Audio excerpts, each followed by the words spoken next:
शिक्षकांची कमतरता असतानाही कार्यरत शिक्षिकेची प्रतिनियुक्ती करण्यात आल्याने संतप्त झालेल्या पालक व विद्यार्थ्यांनी शुक्रवारी वाद येथील जिल्हा परिषद प्राथमिक शाळेला चक्क कुलूप ठोकत आंदोलन केले। संबंधित शिक्षिकेची प्रतिनियुक्ती तातडीने रद्द करावी अथवा त्यांच्या जागेवर कायमस्वरूपी शिक्षकाची नियुक्ती करावी अशी जोरदार मागणी पालकांनी केली। शाळेतील शिक्षकांची संख्या आधीच अपुरी असताना एका शिक्षिकेची प्रतिनियुक्ती करण्यात आल्याने विद्यार्थ्यांच्या शिक्षणाचा प्रश्न निर्माण झाला असल्याचा आरोप पालकांनी केलाय। त्यामुळे संतप्त झालेल्या पालकांनी सकाळपासून शाळेसमोर आंदोलन सुरू केलंय। दरम्यान शाळेला कुलूप ठोकण्यात आल्यानंतर विद्यार्थ्यांचे शैक्षणिक नुकसान होऊ नये यासाठी उपलब्ध शिक्षकांनी शाळेच्या गाभाऱ्याबाहेर रस्त्यावरच विद्यार्थ्यांचा वर्ग सुरू केला। त्यामुळे विद्यार्थ्यांना रस्त्यावर बसून शिक्षण घेण्याची वेळ आली आहे। आंदोलनाला तब्बल 2 तास उलटूनही शिक्षण विभागाचा एकही वरिष्ठ अधिकारी घटनास्थळी दाखल झाला नाही। पालकांच्या तक्रारी ऐकून घेण्यासाठी किंवा प्रत्यक्ष परिस्थितीची पाहणी करण्यासाठी अधिकारी न आल्याने पालकांचा संताप अधिकच वाढला। अधिकारी येईपर्यंत कुलूप उघडणार नाही। शिक्षण विभागाच्या वरिष्ठ अधिकाऱ्यांनी घटनास्थळी येऊन पालकांशी चर्चा करावी आणि प्रतिनियुक्तीबाबत ठोस निर्णय घ्यावा। प्रतिनियुक्ती तातडीने रद्द करावी किंवा संबंधित शिक्षकाच्या जागी कायमस्वरूपी शिक्षण उपलब्ध करून द्यावा। अधिकारी येऊन ठोस आश्वासन देत नाही तोपर्यंत शाळेचे कुलूप उघडणार नाही असा आक्रमक पवित्रा पालकांनी घेतलाय। शिक्षकांची कमतरता असताना प्रतिनियुक्तीचा निर्णय घेण्यात आल्याने विद्यार्थ्यांच्या शैक्षणिक गुणवत्तेवर परिणाम होण्याची शक्यता पालकांनी व्यक्त केली आहे। त्यामुळे प्रशासनाने विद्यार्थ्यांच्या हिताचा विचार करून तातडीने शिक्षक उपलब्ध करून द्यावा अशी मागणी करण्यात आली आहे। प्रशासनाच्या भूमिकेकडे लक्ष एकीकडे विद्यार्थ्यांचे वर्ग रस्त्यावर भरवण्याची वेळ आली असताना दुसरीकडे आंदोलनस्थळी शिक्षण विभागाचा वरिष्ठ अधिकारी उपस्थित न राहिल्याने प्रशासनाच्या कार्यपद्धतीवर प्रश्नचिन्ह निर्माण झाले आहे। आता शिक्षण विभाग पालकांच्या आंदोलनाची दखल घेऊन प्रतिनियुक्तीचा निर्णय मागे घेतो की संबंधित शाळेला कायमस्वरूपी शिक्षक उपलब्ध करून देतो याकडे पालक व ग्रामस्थांचं लक्ष लागलंय। काय सांगाल तुम्ही या ठिकाणी आज शाळेला तुम्ही लॉक केलंय, गेट बंद केलंय, शिक्षकांना मध्ये जाऊन देत नाही, काय कारण असं आहे का तुम्हाला मी मगाशी पण तेच सांगितलं का जे शिव सरांनी जी कार्यमुक्तीची जी प्रांजल शेटे मॅडम यांची जी ऑर्डर काढलेली ही कशा प्रकारे काढली। आज मॅडमने आता तुम्हाला सांगितलं का माझी प्रतिनियुक्ती झाली, ती प्रतिनियुक्ती कशी झाली काय झाली ही ना शाळेला माहिती ना कुणालाच माहिती। आज जर प्रशासन जर वरच्याच लेवलला जर असे काही निर्णय घेत असेल तर मग माझी प्रशासनाला ही विनंती की अजून आमच्याकडे 2 शिक्षक अवेलेबल आहेत। ते दोन्ही शिक्षक माझी शिव सरांना आणि प्रशासनाला ही विनंती की ते दोन्ही शिक्षकांची पण तुम्ही कुठेतरी प्रतिनियुक्ती करून द्या आणि आमच्या शाळेच्या मुलांचं आम्ही उद्यापासून काय येते आम्ही आमचं भविष्य मुलांचं आम्ही स्वतः घडू ही अशी विनंती। कारण की जर प्रशासनानं ठरवलेलंच आहे आमचं गावात जर वाढीतच टाकायचं तर आम्हाला प्रशासनाला अजून एकदा कळकळीची विनंती का तुम्ही अजून पण चांगला एक या चिमुकल्यांचा विचार करा। आमचा नका करू, आमचं भविष्य तर आज कुठंतरी हे झालेलं आहे पण या चिमुकल्यांचं भविष्य पहा आणि तिथं बघून काहीतरी हे करा। कारण की तुम्ही एक आज चांगल्या पदावरती चांगल्या खुर्चीवरती सगळं बसलेले आहेत। आज कुठल्याही प्रकारची कुठली कार्यवाही नाही, कुठलाही आदेश नाही, काही नाही। प्रत्येकाचा असं मनमानी कारभारानुसार जर कोणी असं कार्यमुक्त करतात माझी अजून एकदा प्रशासनाला तीच विनंती का आमच्याकडे 2 शिक्षक अजून अवेलेबल आहेत, तुम्ही ते दोन्ही शिक्षकांची पण प्रतिनियुक्ती करून द्या आणि आमच्या शाळेला आम्ही आजपासून कुलूप लावून घेतो। आणि हे जे तुम्हाला वाटत असेल तर आमच्या या गावाचं जे गावठण खोल्या ह्या पण तुम्ही खाली करून द्या। आमचं गाव त्यासाठी पण सहमत आहे। मुलांचं बघू, मुलं आता तिथं अतिरेकी बनवायचे का शिक्षक काय करायचं हे आता गावकरी आणि ग्रामस्थ आणि पालक ठरवतील।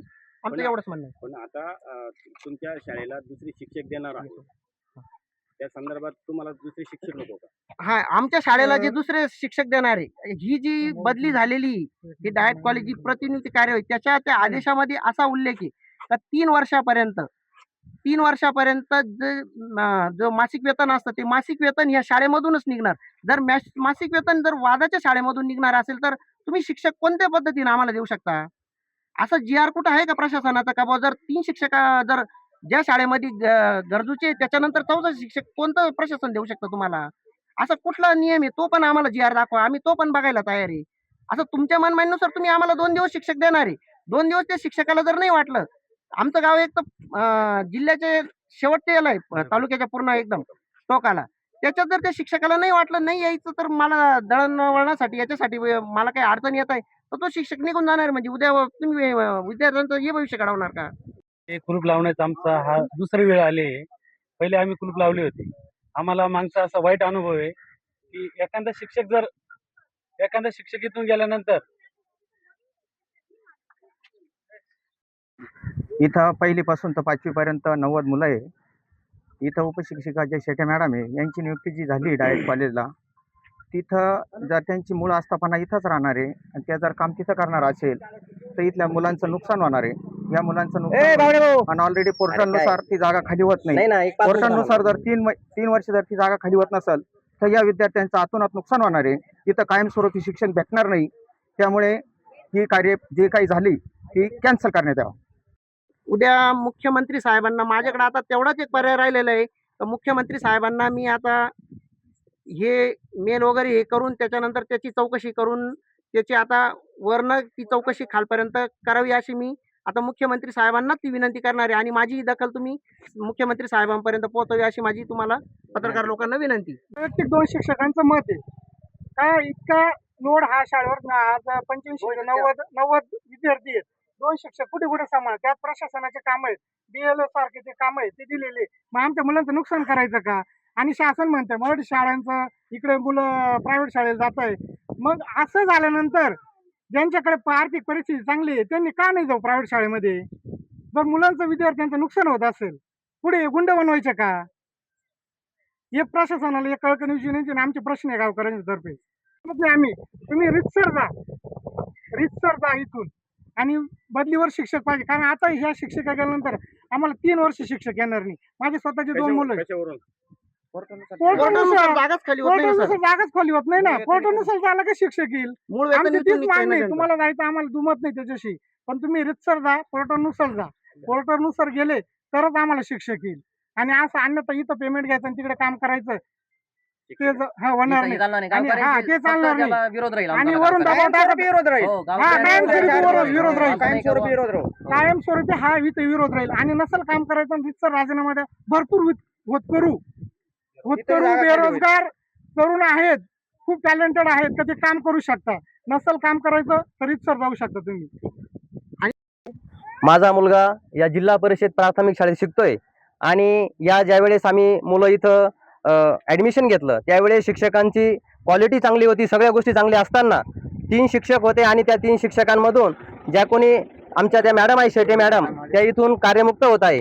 आणि त्या कार्यमुक्त होण्याचं कारण नेमकं काय? मॅडम इथं पगार त्यांचं मी ज्यावेळेस चौकशी केली त्यावेळेस बघितलं का बुवा मॅडमांना असं म्हणायचं होतं की बुवा मी इथं रुजू कागदोपत्री रुजू इथं राहणार आहे परंतु त्या कोणतीच ती संस्था आहे त्या संस्थेवर शिकवणार आहे आणि पगार तर इथं काढणार आणि शिकवणार तिथं. आमच्या या लहान लेकरांचा काय करणार? आम्ही यांना का आतंकवादी करायचं का? आमच्या या मुलांचा काही हेतू बघा तुम्ही. आमच्या मुलांकडे लक्ष द्या. शासनाने याच्याकडे त्वरित लक्ष द्यावं. त्या निमित्ताने आम्ही आज या शाळेला कुलूप ठोकत आहे आणि शासनाने लवकरात लवकर शिक्षण मंत्र्याने आम्हाला निर्णय द्यावा ही विनंती करतो. धन्यवाद. पेपर देऊन आले परीक्षा देऊन आले मग एक सांगा SMG वर किंवा ग्रामपंचायत प्रशासनावर वरून फोन काय येत आहे दबाव टाकण्याचे फोन काय येत आहे आणि एवढं करून शालेय शिक्षण मंत्री दासा भुसे यांनी ती ऑर्डर कॅन्सल केली. परत ती ऑर्डर कशी निघाली?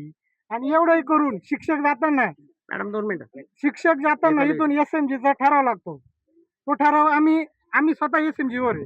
आम्ही कुठल्याही प्रकारचा ठराव वगैरे काही दिलेला नाही. मग कसं काय तुम्ही ती ऑर्डर काढताय? कोणाचे फोन येत आहे? मंत्र्यांचे एवढे वरचे लेवलचे अहो प्रशासन जिथे लक्ष दिलं पाहिजे तिथे देत नाही आणि जिथं नको तिथे देते प्रशासन लक्ष. असं कसं चालेल?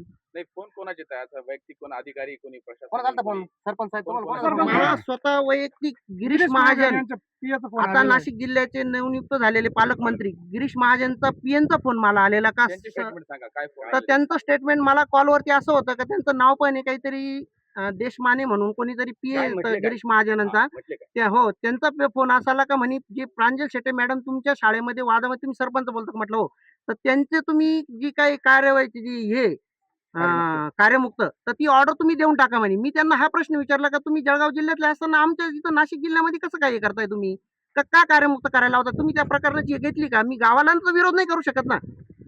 आज जरी मी सरपंच या पदावरती पण मी गावाला विरोध तुम्ही या गावात मध्ये या तुम्ही गावकऱ्याशी चर्चा करा. गावकरी आणि पालक जर म्हटले कार्यमुक्त करून द्या तर माझी तयारी आणि ते मला वरून म्हणतात ह्या काही गोष्टी तुम्हाला करावं लागतं. मग मला तरी सांगा का कशा करावं लागतं?